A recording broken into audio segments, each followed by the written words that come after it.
তোমাদের ছাড়া I swear on god trust me, এটা আমি একেবারে অন্তর থেকে বলছি, তোমাদের ভালোবাসা তোমাদের আশীর্বাদ ছাড়া আমি আজকে কিচ্ছু হতে পারতাম না। মানে আমি যা হতে পেরেছি পুরোটাই তোমাদের জন্য, এটা আমি সবসময় আমি জানি, আমি একনলেজ করি, এবং সেটার জন্য আমি ভগবানের কাছে চিরকৃতজ্ঞ থাকবো এত ভালোবাসা দেওয়ার জন্যই।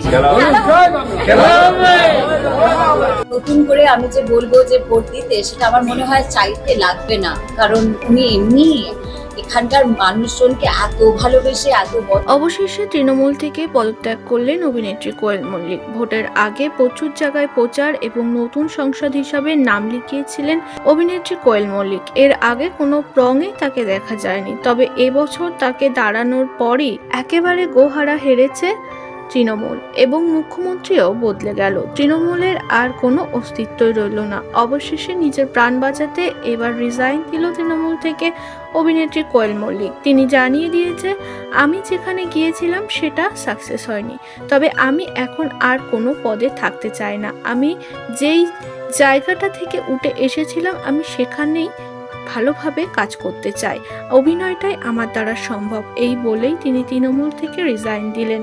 এর আগে রঞ্জিত মল্লিক সহ কোয়েল মল্লিক তৃণমূলের হয়ে নানান জায়গায় ভোট প্রচার করে বেরিয়েছে, তবে তৃণমূল হেরে যাওয়ার পর তাদের রাস্তায় বেরোনো মুশকিল হয়ে দাঁড়িয়েছে। নোংরা মন্তব্যে ভরিয়েছে জনসাধারণ।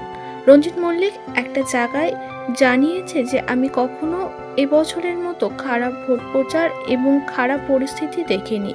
আমার মনে হয় সবটাই ভাগ্য, সবটাই কপাল, এর থেকে দুঃখের আর কিছু নেই, শুধু এইটুকু বলবো। কিন্তু তারপরেই কোয়েল মল্লিক নিজের প্রাণ বাঁচাতে রিজাইন করেছে এবং তারা আর কোনো দলের হয়ে থাকবেন না, একথা সাফ জানিয়ে দিয়েছে।